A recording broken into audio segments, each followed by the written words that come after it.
Assalamualaikum warahmatullahi wabarakatuh. Perkenalkan, nama saya Netul Hikmah dengan NIM 22650001. Di sini saya akan mereview materi ke-8, yaitu manajemen risiko proyek. Masalah atau problem secara waktu timbul dari aktivitas keputusan yang dilakukan pada masa lalu sehingga saat ini sudah terjadi dan menjadi sudah diketahui dampaknya. Sementara resiko merupakan kejadian yang belum terjadi, baru merupakan perkiraan akan keterjadiannya. Pada saatnya nanti, apakah akan benar-benar terjadi atau tidak, tergantung dari penanganan dan tindakan yang akan dilakukan. Dengan melakukan mitigasi resiko dalam bentuk mengurangi dampak, menerima resiko, membiarkannya, atau mentransfernya, maka akan diketahui posisi terakhir kondisi resikonya. Ada 3 komponen yang berkaitan dengan resiko. Yang pertama, efek, berkaitan dengan positif maupun negatif, bahkan keduanya. Efek merupakan penyimpangan dari apa yang diharapkan dan dapat berkaitan dengan menciptakan atau menghasilkan peluang atau ancaman. B. Ketidakpastian, yaitu suatu keadaan, kondisi, kurangnya informasi terkait dengan pemahaman atau pengetahuan tentang suatu peristiwa, konsekuensinya, atau kemungkinan sesuatu yang terjadi. Ketiga, sasaran, merupakan tujuan dari sesuatu yang akan dicapai di mana dapat memiliki berbagai aspek dan kategori serta mempunyai beberapa tingkat.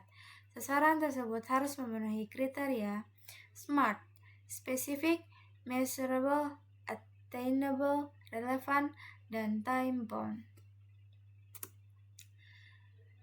Menurut kamus, resiko adalah kemungkinan kerugian atau kecelakaan.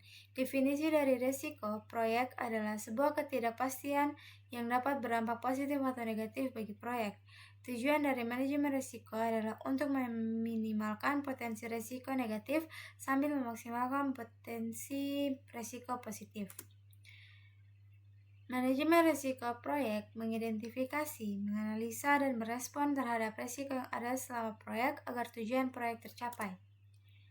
Dalam proses perusahaan, secara umum fungsi penerapan manajemen risiko pada tingkat perusahaan adalah memperkuat analisis pencapaian strategi perusahaan, memudahkan dalam mengambil keputusan, dan meningkatkan produktivitas perusahaan. Risiko negatif dan risiko positif. Risiko negatif melibatkan pemahaman terhadap potensi masalah yang mungkin terjadi dalam proyek dan bagaimana risiko tersebut dapat menghambat proyek. Risiko positif adalah risiko yang dihasilkan oleh sesuatu yang baik, kadang disebut peluang atau kesempatan. Strategi risiko negatif. Avoid, penghindaran risiko melibatkan perubahan rencana manajemen untuk menghilangkan ancaman risiko merugikan, mengisolasi tujuan proyek dari dampak risiko, atau mengundurkan tujuan yang dalam bahaya. Transfer, pemindahan risiko mensyaratkan penggantian penerima dampak negatif dari pemilik ke pihak ketiga.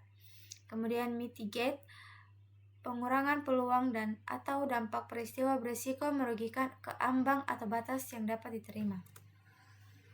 Strategi risiko positif. Exploit, strategi untuk memastikan bahwa kesempatan atau risiko positif dapat terrealisasi. Share, alokasi kepemilikan kepada pihak ketiga yang memiliki kemampuan terbaik menangkap peluang manfaat proyek. And change, memodifikasi ukuran kesempatan dengan meningkatkan peluang dan atau dampak positif dengan mengidentifikasi dan memaksimalkan pengendali kunci dan dari risiko berdampak positif. Rencana kontingensi. Rencana kontingensi, aksi yang dilakukan oleh tim proyek apabila sebuah risiko benar-benar terjadi. Fallback plans, rencana yang dikembangkan untuk risiko yang berdampak sangat tinggi pada keberhasilan proyek.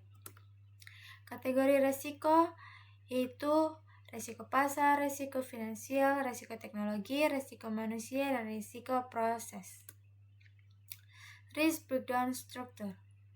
Gambaran tingkat kategori risiko dari sebuah proyek digunakan untuk mengidentifikasi dan mengkategorikan risiko. Identifikasi resiko. Proses memahami potensi kejadian yang dapat menghambat atau membantu sebuah proyek. Alat bantu dan metode untuk identifikasi resiko yaitu brainstorming, DLP, interview, dan analisis SWOT. Brainstorming yaitu membentuk grup yang membahas berbagai macam ide atau solusi secara spontan untuk menyelesaikan permasalahan tertentu.